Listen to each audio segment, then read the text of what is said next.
નમસ્કાર દોસ્તો, આ વિડીયો જોયા પછી આપને બીમારીનો ડર નહીં રહે. દોસ્તો, આ એક સાયન્સ છે. આ સાયન્સને તમે સમજી ગયા તો તમને ક્યારેય બીમારીનો ડર નહીં રહે. કેમ કે કુદરતનો સિદ્ધાંત છે એકનું અનેક ગણું કરીને પાછું આપવાનું.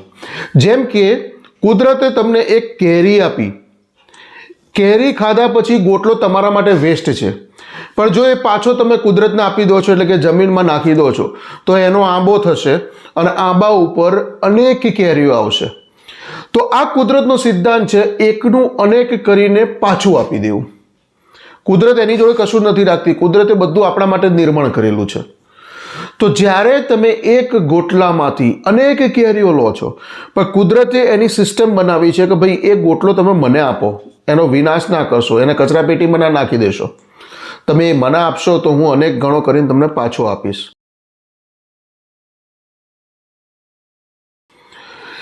જો આ સિદ્ધાંતને તમે ફોલો કરો, એકના અનેકને, એમ જ તમે રોજ સવારે 30 મિનિટ કુદરતને આપો છો, પણ એ ઓવરઓલ તમારા માટે જ આપો છો. જેમ તમે એક ગોટલા આપ્યો એમ અનેક કેરીઓ પાછી તમે જ લીધી. સેમ એ રીતે તમે જો સવારે 30 મિનિટ એક્સરસાઇઝને આપો છો, તો તમારી અનેક 30 મિનિટો કુદરત વધારી દેશે. એટલે કે તંદુરસ્ત જીવન જીવવામાં તમને સહાયરૂપ થશે. અને એનાથી ઉલટું, જો તમે એ 30 મિનિટ નથી આપતા, તો દિવસે ને દિવસે તમારું શરીર ધીમે ધીમે ધીમે ધીમે ધીમે ડાઉન થતું જશે, એની એનર્જી લેવલ ડાઉન થતું જશે. અને આપણે એક બહુ જ ખરાબ માનસિકતા ડેવલપ કરી દીધી છે. મારી ઉંમર થઈ ગઈ છે ને, એટલા માટે હવે હું બહુ કામ નથી કરી શકતો. ઉંમરને એની જોડે કોઈ લેવા દેવા નથી. તમારા ઉત્સાહને ઉંમર જોડે કોઈ જ જાતનો લેવા દેવા નથી. એનું મુખ્ય કારણ છે ફક્ત ને ફક્ત તમારી માનસિકતાઓ તમે ફિટ કરી છે. જો આ કુદરતના સિદ્ધાંતને તમે સમજી ગયા, એકનું અનેક, ખેતીની અંદર દરેક ખેડૂત ઘઉં વાવે છે તો એકાદ મણ જેવા ઘઉં નાખે છે અને સામે 50 મણ 100 મણ એવા ઘઉં કાઢે છે. હવે એ ડિપેન્ડ કરે છે તમે એના કેટલા સિદ્ધાંતોને ફોલો કર્યા, ટાઈમે વાયુ, ટાઈમે પાણી આપ્યું, ટાઈમે ખાતર આપ્યું અને ટાઈમે એને લણી લીધું. તો આ જે બધી ટાઈમનો ખેલ છે, જો એ જ પ્રોપર સમજી જાઓ તો તમે બધું બહુ જ કરી શકો છો. તમે કમાટી બાગમાં સવાર મોર્નિંગ વોકમાં જઈને જોજો, એક દિવસ જજો, સવારે ઉઠજો, તો તમને ખ્યાલ આવશે કે કેટલા બધા લોકો સવારે મોર્નિંગ વોક કરવા આવે છે. કેમ? એ 30 મિનિટ નાખીને એમના જીવનના અનેક કલાકો, કદાચ 30 વર્ષ બી કહી શકાય, ક્વોલિટીવાળા જીવે છે. અને આ કુદરતનો સિદ્ધાંત છે. જો આવા સિદ્ધાંતોને તમે જો સમજી ગયા, તો તમારા જીવનની અંદર તમે એકના અનેકનો જે સિદ્ધાંત છે કુદરતનો, એને બહુ જ સારી રીતે ઉપયોગ કરી શકશો. અને તમારા પરિવારની અંદર, સમગ્ર પરિવારની અંદર ખુશખુશાલી લાવી શકશો. કેમ કે આ કુદરત છે દોસ્તો, એમની જોડે કશું જ નહીં રાખે. તમે ખોટું કરશો તો તમને સામે ખોટું આપશે, તમે સારું કરશો તો સામે તમને સારું પણ આપશે, અને બધું અનેક ગણું કરીને જ આપશે. બીજો એક સિદ્ધાંત છે, એક નાનો સિદ્ધાંત, કે એક દિવસ તમે એક્સરસાઇઝ કરશો અને તમને સારું શરીર નહીં થઈ જાય. એનાથી વિપરીત, તમે એક દિવસ સિગરેટ પીધી તો તમને લોહીની ઉલટી નહીં થાય.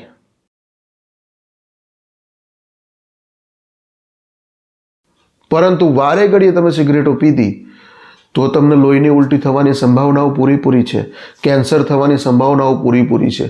તો કુદરતનો સિદ્ધાંત છે કે જ્યારે આ શરીર જોડે, માનવ શરીર જોડે તમે સતત એના નિયમોનું, એના રૂલ્સનું, એના સિદ્ધાંતોનું ઉલ્લંઘન કરશો, સતત એનું અપમાન કરશો, ત્યારે જ શરીર એનું રિએક્ટ કરશે. 5 વર્ષ, 10 વર્ષ, ઘણા લોકોને મેં જોયા છે કે 10 વર્ષથી સિગરેટ પીવું છું, 10 વર્ષથી દારૂ પીવું છું, તો પછી તમને એ નુકસાન કરશે. એનાથી વિપરીત બી જોયા છે કે ભાઈ 5 વર્ષથી કમાટી બાગમાં રેગ્યુલર ચાલવા આવું છું, તો જો એમને એવી કોઈ તકલીફ નહીં થાય. તો તાત્કાલિક રિઝલ્ટ એકમાં નથી મળતું. સારું કરો તો પણ નથી મળતું. મેં તમને અગાઉ પણ કીધું કે એક ગોટલો તમે જમીનમાં નાખ્યો, પછી રોજ ખોદીને એને જોવાનો ના હોય, એની જાતે વૃક્ષ થશે, એને એની પ્રોસેસમાં જવા દો. તો એની પ્રોસેસને જે સમય આપવો પડશે એ આપવો જ પડશે. એક બાળક પણ 9 મહિના માના પેટની અંદર એની પ્રોસેસ માટે લે છે.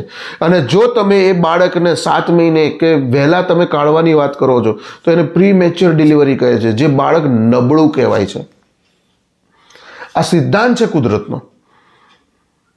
તો આ સિદ્ધાંતને જો તમે ફોલો કરો છો, તમારા જીવનમાં ક્યારેય બીમારીઓ પણ નહીં આવે.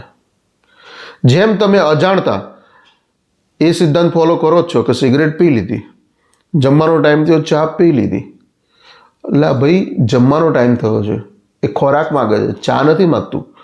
ખોરાકના મિનરલ્સ વિટામિન્સ અલગ હોય છે અને ચાના મિનરલ્સ વિટામિન્સ અલગ હોય છે.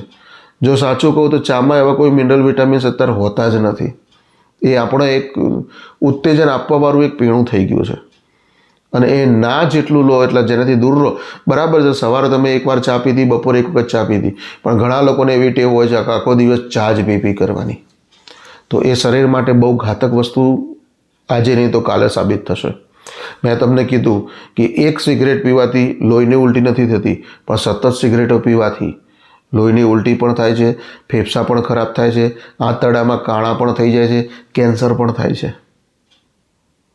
એમ એક વખત દિવસમાં 4-5 વખત ચા પી લેવાથી કશું નથી થતું, પણ એની આદત જો કરવામાં આવે છે તો આદતથી બહુ ખરાબી થાય છે. તો આ કુદરતનો સિદ્ધાંત છે, એકનું અનેક ગણું કરવું. જો આ સિદ્ધાંતને મગજમાં ફિટ કરી લીધો તો સારામાં પણ એકનું અનેક ગણું થાય છે. આજે કસરત કરી, કાલે કસરત કરી. હું કસરત એટલે નાની નાની કસરતોની વાત કરું છું. મોર્નિંગ વોક, જેમાં એકદમ સિમ્પલ જ છે, કોઈ રોકેટ સાયન્સ નથી. વોક એક સારામાં સારી ઇઝી એક્સરસાઇઝ છે, બહુ જ ઇઝી એક્સરસાઇઝ છે. તો એના ફાયદા પણ અનેક ગણા થશે.